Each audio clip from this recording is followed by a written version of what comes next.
तो मूवी शुरू होती है और जॉर्ज क्लूनी जो कि मूवी में डैनी ओशन का नाम से किरदार अदा कर रहे हैं, वो पहले सीन में जेल से रिहा होते हैं और अपने partner in crime rusty Ryan से मिलते हैं। रस्टी का रोल ब्रैड पिट अदा कर रहे हैं, जबकि डैनी इस शर्त पर रिहा हुआ करते हैं कि वो अपना शहर नहीं छोड़ सकते, लेकिन वो कानून की खिलाफ वर्जी करते। और फिर अगले सीन में हम देखते हैं कि रस्टी और डैनी कैलिफोर्निया से लास वेगास की तरफ जाते हैं। यहाँ पर ये दोनों अपने एक पुराने साथी रूबिन से मिलते हैं, जहाँ पे ये दोनों रूबिन को एक चोरी का प्लान सुनाते हैं। पहले तो रूबिन इस चीज को मना कर देता है, लेकिन मजीद डिटेल्स जानने के बाद इन्हें हाँ कर देता है। बेसिकली इन सब का प्लान होता है कि लॉस वेगास के 3 बड़े कसिनो को लूटा जाए और इन तीनों के तीनों कसिनो का मालिक का नाम होता है टेरी। टेरी और रूबिन की पुरानी दुश्मनी होती है, जिस वजह से रूबिन इनका साथ देने के लिए मान जाता है। इसके साथ साथ रूबिन इनको फाइनेंस भी करता है। मजीद प्लान डिस्कस करते हुए ये बात करते हैं कि द बिलाजियो नाम का एक कसिनो है जो सबसे बड़ा है और इन तीनों कसिनो की कमाई इसी कैसीनो के अंदर आया करती है। अगर हम इसको लूट लें तो हमें किसी और कैसीनो में जाने की जरूरत नहीं है। और वहां पे वो एस्टिमेट लगाते हैं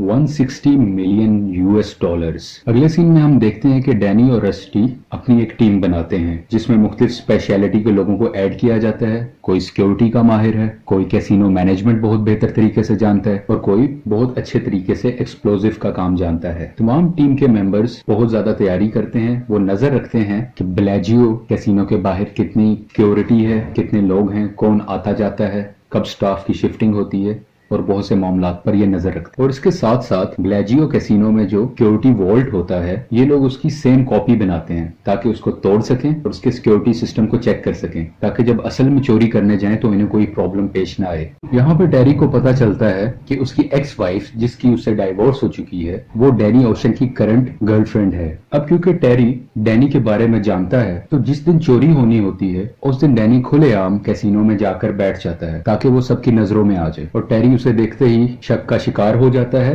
और वो डैनी को पकड़वाकर एक कमरे में बंद कर देता। यहाँ पर एक बाउंसर डैनी को मारने के लिए आता है, लेकिन डैनी ने पहले से ही सेटिंग की होती है। उसी बाउंसर को डैनी ने बहुत से पैसे दिए होते हैं। वो डैनी की हेल्प करता है छत पर चढ़ने के लिए, जहां से हम देखते हैं कि डैनी की कुछ टीम वहीं से एंटर होकर उस कमरे में आती है ताकि वो सिक्योरिटी रूम तक पहुंच सके, जहां पे वो वॉल्ट होता है और उसमें बहुत से पैसे हैं। अब ये तिजोरी वाले कमरे में पहुंच चुकी हैं। वहां पे ये तिजोरी को सीज करते हैं और इनकी टीम अपने काम पर लग जाती है। अब हम देखते हैं कि रस्टी, जिसने एक मोबाइल फोन टेस्ट के कोर्ट में डाला होता है, जैसे ही इसकी रिंग होती है तो रस्टी कहता है मेरी टेरी से बात करवाओ। और टेरी से बात के दरमियान रस्टी उसे कहता है कि तुम्हारी तिजोरी सीज कर दी गई है, अब ना तो तुम पैसे बाहर लेके जा सकते हो, ना तुम्हारा कोई बंदा अंदर जा सकता है, तो बेहतर है कि आधे पैसे तुम मुझे दे दो और आधे पैसे अपने पास खुद रख लो, तुम्हारे पास सिर्फ यही हल है। जब टेरी कैमरे से अपनी तिजोरी को देखता है तो वाकई उस कमरे का हाल बहुत बुरा हुआ होता है। वो ये भी देखता है कि इस रूम में वाकई ही चोर घुसे हुए हैं और ये रूम अंदर से लॉक भी है। अब हम देखते हैं कि स्वॉट टीम, स्वॉट बेसिकली एक पुलिस की स्क्वाड होती है, वो यहाँ पे एंटर हो जाती है। स्वॉट टीम और अंदर तिजोरी के मौजूद लोगों में आपस में फायरिंग एक्सचेंज होती है और यहाँ पे स्वॉट टीम एक जोर का धमाका करती है। और जैसे ही धमाका करती है तो अंदर जो कुछ बहुत पैसे होते हैं वो भी धमाके से जल जाते हैं और थोड़ी देर में स्वॉट टीम वहां से निकल जाती है अपना जरूरी सामान लेकर। टेरी यहाँ पे बड़ा परेशान होता है और वो बार बार वीडियो की फुटेज देखता रहा और उसे एकदम रियलाइज होता है कि उसने कुछ अरसा पहले तिजोरी वाले कमरे की जमीन पर बिलाजियो लिखवाया था, जो कि इस फुटेज में मौजूद नहीं है। अब ये क्या होता है, तो होता यूं है, डैनी की टीम के सिक्योरिटी एक्सपर्ट्स एक झूठी इमेज टेरी को दिखा रहे होते हैं जो बेसिकली उनके ट्रेनिंग वाले कमरे की होती है और यहाँ डैनी और उसकी टीम मुकम्मल तरीके से टेरी को बेवकूफ बना चुके होते। और अब हमें पता चलता है जो स्वॉट टीम थी वो कोई और नहीं बल्कि डैनी की ही टीम और वो उन बैग्स में से अपना सामान नहीं बल्कि टेरी के बचे हुए पैसों को लेकर जाते और वो सब उनके सामने से ही गुजर जाते हैं और किसी को शक नहीं हो पाता कि इन बैग्स में पैसे हैं या स्वॉट टीम के अपने वेपन्स और सामान। अब हम देखते हैं कि डैनी ओशंस अभी भी उसी कमरे में लॉक होता है उस बाउंसर के साथ जहाँ पे टेरी ने उसे बंद करवाया होता है। टेरी को मुकम्मल भरोसा होता है कि इस सारी चीज के पीछे डैनी का हाथ है, लेकिन डैनी बहुत मासूम बनता है और वो इस चोरी में इन्वॉल्वमेंट से इनकार कर देता है।